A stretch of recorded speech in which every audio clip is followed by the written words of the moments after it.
अस्सलामुअलैकुम, हे व्यूवर्स, कैसे हैं आप सभी लोग। टाइटल तो आप सबने देख ही लिया। तो भाई आज हम गए थे दाऊद मार्ट। वैसे बेसिकली अब दाऊद मार्ट जब जाती थी तो सिर्फ मम्मा जाती थी, हम लोग को लेके नहीं जाती थी। और उसका रीज़न सिर्फ ये था कि हम लोग मार्ट में जाके पागल हो जाते। मैं टीनेजर लाइफ से अब मैं अडल्ट लाइफ में जा चुकी हूँ, मैं एक जवान लड़की बन चुकी हूँ, बट स्टिल मैं मार्ट में जाके पागल हो जाती हूँ। और मैं तो सबसे ज़्यादा जरूरी क्योंकि मेरे पास पैसे होते हैं। तो इंसान के पास जब पैसे होते हैं तो उसके पैसों से काटते हैं, उसे खलते हैं और वो चाहता है उन्हें खर्च करना।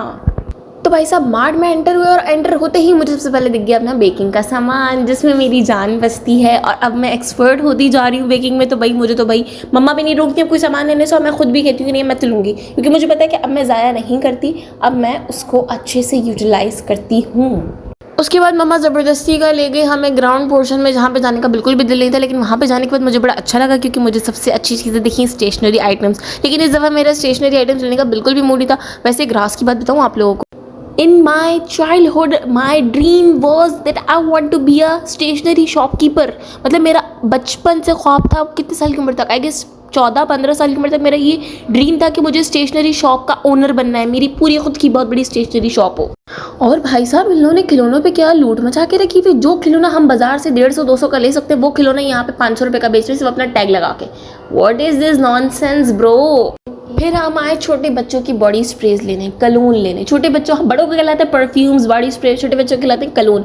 यार वैसे इस कलून के प्राइस बहुत कम थे और इसकी फ्रेग्रेंस लश पश।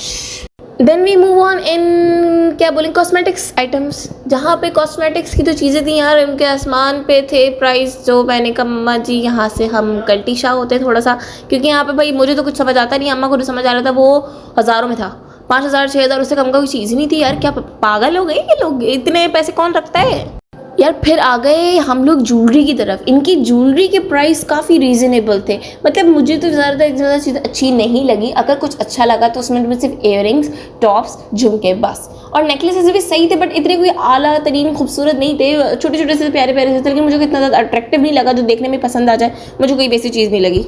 और फिर एज़ यूजुअल मम्मा पता नहीं कहाँ चली गई और हम मम्मा को ढूंढ रहे थे। मैं, बास्का, फिल्जा, हम तीनों ज्वेलरी के पोर्शन में थे। मम्मा पता नहीं कहाँ चली गई। तो थोड़ी देर बाद हमें मम्मा काउंटर पे नजर आई। मैंने कहा मम्मा मैं कुछ ज्वेलरी ले रही हूँ। मम्मा ने कहा चलो ठीक है ले लो। जैसे ही मैं एंटर हुई नेकलेसेस वाले पोर्शन में, तो वहाँ पर मैं रिकॉर्डिंग कर रही। यार मुझे ऑलमोस्ट रिकॉर्डिंग करते हुए मार्ट में एंटर हुए हमें 1 घंटा हो चुका था। मैं 1 घंटे से रिकॉर्डिंग कर रही थी। 1 घंटे बाद एक मेरे पास एक स्टाफ आती है, वो कहती मैम यहाँ पे रिकॉर्डिंग अलाउ नहीं है। तो मैंने उससे कहा, मैंने कहा मैम मैं पिछले 1 घंटे से रिकॉर्डिंग कर रही हूँ। तो कह रही इस पोर्शन में अलाउ नहीं। मैंने कहा इस पोर्शन में ऐसा क्या है, मतलब क्या कॉन्सेप्ट है भाई आप लोगों की।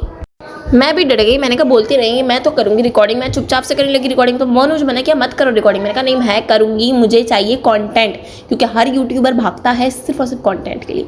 इवन वो पैसों के लिए भी नहीं भागता था, नहीं था वो कंटेंट के लिए भागते हैं। क्योंकि भाई कंटेंट मिलना वाकई में यार बहुत मुश्किल चीज़ है। एक यूट्यूब अकाउंट बनाने के बाद मुझे ये चीज़ रियलाइज़ हो गई बहुत अच्छी तरह। क्लिप्स तो मुझे इतने कोई खासे कोई भी पसंद नहीं आया। इवन बास्का फिल्जा को भी पसंद नहीं है। वो मेरी नहीं आप क्लिप्स इतने अच्छे नहीं। मैंने कहा हैरत की बात है यार, तुम लोग को पसंद नहीं आ रहे क्लिप्स। मतलब बच्चियाँ तो इस चीज़ के पीछे भागती है ना, वो एकदम से बस चाहिए क्लिप्स चाहिए, इयरिंग्स चाहिए। बास्का को अगर कुछ पसंद है तो वो टॉप्स पसंद है, और फिल्जा को अगर कुछ पसंद है तो वो आर्टिफिशियल नेल्स पसंद है। आर्टिफिशियल नेल्स यार सही थे, लेकिन यार बहुत उनकी ग्लू काफ़ी अच्छी थी। जो भी ग्लू थी उसके अंदर, नाम तो पढ़ा नहीं मैंने, नहीं मैंने देखी, लेकिन वो ग्लू काफ़ी अच्छी थी। फिल्जा के नाखून पूरे 2 दिनों तक लगे रहे। उसने नहाई भी लेकिन उसे उतरने नहीं दिए भाई अपने नाखून। And this is the foundation public high school of Hyderabad. फिर हम लोग वापसी गए। तो वापसी में रास्ते में पहले मैं मार्ट पे रुक गई, क्योंकि मुझे लेनी थी मैगी। जो मैगी मैं अपने घर के मार्ट की तरफ से 70 रुपीज़ की लेती हूँ, वो मैगी वो लोग यहाँ पे 76 रुपीज़ की बेच रहे थे। क्या तो क्या लॉजिक है, मुझे कुछ समझ नहीं आया। तो मैंने मैगी वहाँ से उठाई नहीं। मैंने अपने घर की तरफ वाले मार्ट से मैगी ली, और मैंने 10 मैगियाँ ली। वो मैगी मुझे मतलब सस्ती पड़ी ऑब्वियसली भाई। जो एक चीज़ 70 रुपीज़ की मिली वो 76 बोल के वहाँ पे वो 80 की सेल करेंगे। अब यहाँ पे तमाम चीज़ें थी जो हमने दाऊद मार्ट से खरीदी थी। चॉकलेट्स खरीदी थी, मैगी, चटनी और बेकिंग का सामान, आर्टिफिशियल नेल्स, मैगी, पता नहीं क्या क्या अगड़म शगड़म बगड़म। बॉटल भी खरीदी थी मैंने अपने लिए। घर आया तो घर आने के बाद मैंने जल्दी से मैक्रोनी तैयार करी। मैंने मैक्रोनी खाई। बास्का फिल्जा ने चीज़ें खाई अपनी, वो कुछ खरीद के लाई थी, वो उन्होंने खाई। अच्छा खाने में तो सीन ये था कि जब हम बाहर से किसी आते ना तो खाने का मूड बिल्कुल भी नहीं होता। तो हम लोग को जो मिलता है टूंग के हम लोग सो जाते हैं। मम्मा भी कुछ नहीं कहती, क्योंकि मम्मा को भी पता नहीं क्यों देख देख के दिल भर जाता है।